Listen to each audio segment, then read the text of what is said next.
Gouravelli project కాలువల నిర్మాణానికి ఇబ్బందులున్న రైతులు పెద్ద మనస్సుతో సహకరించాలని మంత్రి పొన్నం ప్రభాకర్ కోరారు. సిద్దిపేట జిల్లా హుస్నాబాద్ ఎమ్మెల్యే క్యాంపు కార్యాలయంలో ఏర్పాటు చేసిన మీడియా సమావేశంలో మంత్రి మాట్లాడారు. హుస్నాబాద్ నియోజకవర్గంలోని ప్రతి గ్రామంలో అర్హులకు అట్టడుగు నిరుపేదలకు పారదర్శకంగా ఇందిరమ్మ ఇండ్లు మంజూరు చేస్తున్నామన్నారు.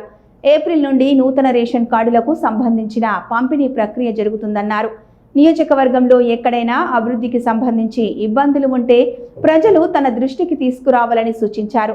రేపు ఉగాది రోజున నియోజకవర్గంలోని గ్రామాలలో 1000 మందికి సీఎం రిలీఫ్ ఫండ్ చెక్కులను పంపిణీ చేస్తామన్నారు. ఎక్కడైనా తాగునీటి ఇబ్బంది ఉంటే తాత్కాలిక ఉపశమన చర్యలు తీసుకుంటామని, సమస్య పరిష్కారం కాకుంటే ప్రజాస్వామ్యయుతంగా నిరసన తెలుపవచ్చన్నారు. హుస్నాబాద్లో 150 పడకల ఆసుపత్రి ఏర్పాటుకు అనువైన స్థలాన్ని పరిశీలిస్తున్నామని వెల్లడించారు. మహాసముద్రం గండి వద్ద స్థలాన్ని కేటాయించి ఇంజనీరింగ్ కాలేజీ ఏర్పాటు చేయనున్నట్లు పేర్కొన్నారు. ఇండస్ట్రియల్ పార్క్ ఏర్పాటుకు స్థల సేకరణ జరిగిందని, అక్కడి రైతులు పూర్తిగా సహకరించారని తెలిపారు. అడ్వాన్స్ ఉగాది శుభాకాంక్షలు. రేపు అందరినీ శాసనసభ కార్యాలయం లోపల ఉదయం 8-8:30 మధ్యలో ఉగాది పంచాంగ శ్రవణము, పచ్చడి, ఉగాది వేడుకలు ఉంటాయి కాబట్టి దయచేసి అందరినీ రమ్మని విజ్ఞప్తి చేస్తూ ఉన్నాం. తర్వాత ఉగాది పండుగ పూట తెలంగాణలో ప్రభుత్వం ఒక గొప్ప కార్యక్రమాన్ని, గతంలో ఈ కార్యక్రమం ఉన్నప్పటికీ కూడా ఆ కార్యక్రమం ఉపయోగించుకోలేకపోతున్నటువంటి ప్రజలను దృష్టిలో పెట్టుకొని దొడ్డు బియ్యం స్థానం లోపల సన్న బియ్యం ఇచ్చే కార్యక్రమాన్ని ప్రారంభిస్తూ ఉన్నారు. రేపు లాంఛనంగా గౌరవ ముఖ్యమంత్రి గారు, సివిల్ సప్లై శాఖ మంత్రి ఉత్తమ్ కుమార్ రెడ్డి గారు, డిప్యూటీ ముఖ్యమంత్రి బట్టి విక్రమార్క గారు హుజూర్ నగర్ నియోజకవర్గం లోపల ఈ కార్యక్రమాన్ని ప్రారంభోత్సవం చేస్తూ ఉన్నారు. తెలంగాణ వ్యాప్తంగా అన్ని చౌకధరల దుకాణాలకు ఇప్పటికే బియ్యం వచ్చున్నాయి. వీటిని కూడా లాంఛనంగా మొదటి వారంలో శ్రీరామనవమి ముందా రాదా ఒక డేట్ ఫిక్స్ చేసి అంతటా కూడా ఈ కార్యక్రమాన్ని ప్రారంభోత్సవం చేయడం జరుగుతుంది. ఇది ఒక గొప్ప మార్పు.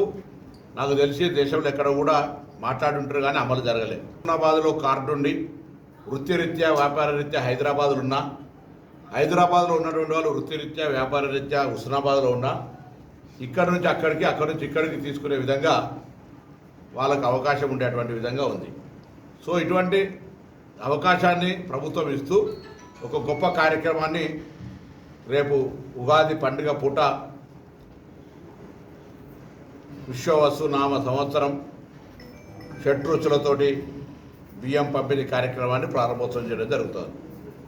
అందులో భాగంగా హుస్నాబాద్ నియోజకవర్గానికి సంబంధించి కూడా ఇండ్ల పంపిణీ కార్యక్రమానికి ప్రతి గ్రామానికి ఎలిజిబిలిటీ ఉన్న వాళ్ళకి ఇల్లు రావాలని శాంక్షన్ చేసిన దాని ప్రకారంగా 2024-25 సంబంధించినవి, 2025-26 సంవత్సరానికి సంబంధించిన వాటి ఎంపిక ఆల్రెడీ కొంత సర్వే జరిగింది.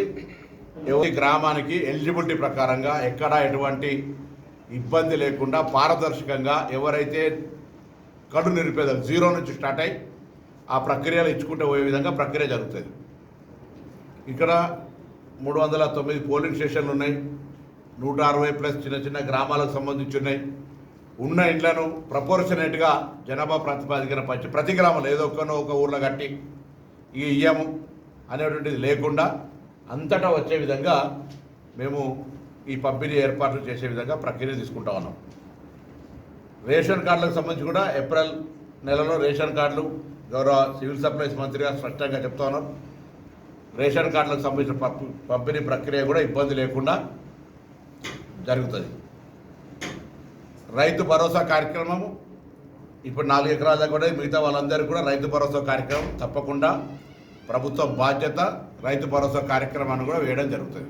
చెక్స్ అన్నీ కూడా మా మండలాలలో ఉగాది కూడా రేపు 1000 చెక్కుల పంపిణీ కూడా గ్రామాలలో కంపల్సరీ జరుగుతుంది.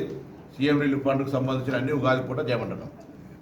ఎండాకాలం బాగుంది, గ్రౌండ్ వాటర్ పడిపోయి ఎక్కడైనా ఇబ్బంది కలిగితే తాత్కాలిక ఏర్పాట్లు చేయడానికి మోటార్ కాలినా ఇంకోటి చేసినా నేను నా బాధ్యతగా నేను వాటిని వెంటనే రెక్టిఫై చేస్తాను. బట్ పొలిటికల్ మోటివేట్ తోటి ఉదాహరణ సముద్రాలు 10 ఇండ్లు ఉంటాయి, 10 ఇండ్లు ఉంటాయి, దానికి సంబంధించిన బోర్ ఉంది, వాళ్ళు ఇక్కడ ప్రాసెస్లో ఉన్నారు. పొలిటికల్ మోటివేట్ తోటి రోడ్డుకి వచ్చారు. నేనేమంటున్నా, దాంతో లాభం లేదు. సమస్య పరిష్కారం కొరకు మీరు చెప్పినాక చేయకపోతే అడగండి. నేను మీటింగ్లో ఒకటే 2 ఫిక్స్ చేసినాం. సమస్య ఉంటే గ్రామ కార్యదర్శికి చెప్పండి, గ్రామ కార్యదర్శి మండల స్థాయి అధికారి సమస్య పరిష్కరిస్తే పరిష్కరించగలగండి, లేదంటే జిల్లాధికారుల దృష్టికి తీసుకుపోండి, నా దృష్టికి తేండి. మేము వాటిని పరిష్కరించే బాధ్యత మాది. కోమటిరెడ్డి వెంకటరెడ్డి గారి ద్వారా ఆ ఫేజ్ 2 టెండర్ అయిపోయింది. కరీంనగర్ హుస్నాబాద్ 4 లైన్ల రహదారికి దాన్ని కూడా ఫౌండేషన్ చేసుకుంటాం. 150 పడకల ఆసుపత్రి కొంత మా స్థానిక నాయకులతో ఇక్కడ ఈ హాస్పిటల్లో రేపు పొద్దున మనం ప్రతిపాదిత కాలేజీకి వెళ్ళి తేవాలనుకున్నప్పుడు ఇక్కడ సరిపోదు కాబట్టి దగ్గర ఒక మెయిన్ రోడ్డు మీద ఈ 150 పడకల ఆసుపత్రి అక్కడ కడితే బాగుంటుందని అడుగుతూ ఉన్నారు. దీంట్లో కూడా మిగతా అన్ని రాజకీయ పార్టీల సలహా సూచనలు ఇస్తాం. పబ్లిక్ కన్వీనియంట్ ఉండి రేపు పొద్దున ఓపెన్ ల్యాండ్, రేపు పొద్దున కాలేజ్ ఎక్స్పెన్షన్ రావాలంటే మనం స్థలం చూపెట్టాలి. కాబట్టి ఆ ప్రయత్నంలో రేపు నర్సింగ్ కాలేజ్ తీసుకొచ్చినా ఇంకోటి తీసుకొచ్చినా అక్కడ కూడా దాన్ని కట్టడానికి కొరకు ఆలోచన చేసే విధంగా కార్యక్రమం చేస్తున్నాం. ఈ రోడ్డు కానీ అది కానీ దాని తర్వాత రేపు లైబ్రరీ స్టార్ట్ చేసుకోవడం కానీ మిగతా పెండింగ్ వర్క్స్ ఏమైనా చేస్తాం. మరి హుస్నాబాద్లో డిసెంబర్ 4 పెద్దపల్లి ముఖ్యమంత్రి గారి సభలో ముఖ్యమంత్రి గారితో ప్రకటన చేయించుకొని డిసెంబర్ 4 ఇవాళ మార్చ్ దాదాపు అంటే 100 రోజుల కార్యక్రమం, 100-120 రోజుల లోపల శాతవాహన ఇంజనీరింగ్ కాలేజ్ 4 కోర్సులతోటి హుస్నాబాద్లో ఇక్కడ మహాసముద్రం గడ్డి పక్కన స్థలాన్ని సేకరించడం జరిగింది. అది కూడా లెవెలింగ్ స్టార్ట్ అయింది. ఆ మట్టి అంతా కూడా తీసేసి ఆ స్థలాన్ని కాలేజీకి హ్యాండ్ ఓవర్ చేయడానికి, దాని తర్వాత స్టాఫ్ ప్యాటర్న్ కూడా నెక్స్ట్ క్యాబినెట్ వచ్చి అది ఆ మహాసముద్రం దగ్గర ఇంజనీరింగ్ కాలేజీ కార్యక్రమం జరుగుతుంది. ఇండస్ట్రియల్ పార్క్ సంబంధించి కూడా ఆల్రెడీ సర్వే జరిగింది. అక్కడ ఎవరికి కూడా అందరు కూడా సహకరిస్తూ ఉన్నారు. వాళ్ళందరూ కూడా ధన్యవాదాలు. అక్కడ కూడా ఒక మంచి పారిశ్రామికంగా అభివృద్ధి చేసే విధంగా కార్యక్రమం తీసుకుంటా ఉన్నాం. నేను ఆ రోజు వర్షాలు పడ్డప్పుడు తిరిగినప్పుడు చెప్పినాం, ఎక్కడ కూడా మళ్ళీ ఇళ్లకు నీళ్ళు రాకుండా చూసే విధంగా ప్రయత్నం చేస్తా ఉన్నాం. నిన్న నేను వీళ్ళంతా అక్కనపేట నాయకులతో మాట్లాడుతున్నా 9 years కింద మండలం ఏర్పడ్డది. అక్కడ ఒక మండల పరిషత్ కార్యాలయం కావాలని చాలా రోజులు ఉండే, నిన్న 1.5 అక్కడ కూడా మండల పరిషత్ కార్యాలయం ఏర్పాటు తీసుకొచ్చినాం.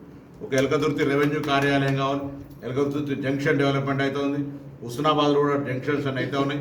ఇక్కడ ఈ అంబేద్కర్ గారి జంక్షన్ దగ్గర రోడ్డు మీద వచ్చింది కాబట్టి ఆ బస్టాండ్ మూలల ప్రభుత్వ స్థలం, మున్సిపాలిటీ స్థలం లోపల ఈ విధంగా ఒక అంబేద్కర్ విగ్రహాన్ని చేయాలనేటువంటి ఆలోచనతో స్థానికులందరూ ఆమోదంతో దీన్ని కూడా చేసే విధంగా, అదేవిధంగా ఆ ఫిష్ మార్కెట్ దగ్గర కూడా ఒకటి, దాని తర్వాత మల్లె చెట్టు నుంచి ఎల్లమ్మ చెరువు రామవరం నుంచి ఏదైతే మేము 9 లైన్ రోడ్డుకు శాంక్షన్ వేసుకొని 25 కోట్లతో ఆర్ఎన్పి చేసినామో ఇది కూడా సెంట్రల్ లైటింగ్ తోటి ఆ ప్రాంతం సహకారం చేయాల్సి వస్తుంది. సెంట్రల్ లైటింగ్ అంటే కొంత బ్యాక్గా వాళ్ళందరూ సహకారం చేయాల్సి వస్తుంది. దానికి అంత ఎల్లమ్మ చెరువు అభివృద్ధి జరిగినప్పుడు దాన్ని కూడా సెంట్రల్ లైటింగ్ రోడ్డు చేయాలనే దాని మీద నిర్ణయం తీసుకొని దానికి కూడా శాంక్షన్స్ వస్తూ ఉన్నాయి. పెట్టి రాష్ట్ర ఆర్థిక పరిస్థితి దృష్టి అన్ని నెగోషియేట్ చేసి దాన్ని కూడా రిజాల్వ్ చేసి ఈసారి గవర్నమెంట్ నీళ్ళు ఇవ్వడంతో పాటుగా భూసేకరణ కూడా ప్రక్రియ నోటిఫికేషన్ అవుతుంది, అన్నీ జరుగుతూ ఉన్నాయి.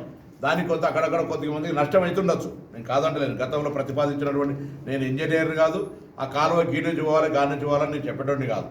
కాబట్టి ఆ కాలువలు తవ్వడానికి సంబంధించి రైతులు ఆ గ్రామాల్లో పెద్దలు అందరూ సహకరించమని కోరుతాను. ఎవరికైనా కొద్దిగా ఇబ్బంది అయినా వాళ్ళు పెద్ద మనసుతోటి ఈ యొక్క కాలువలు తవ్వేటువంటి అంశానికి సంబంధించి సహకరించినట్టయితే గౌరవెల్లి గండిపల్లి ప్రాజెక్టుకు సంబంధించినటువంటి ప్రక్రియ కూడా ముందుకు పోతుంది అనేటువంటి మాట కదా.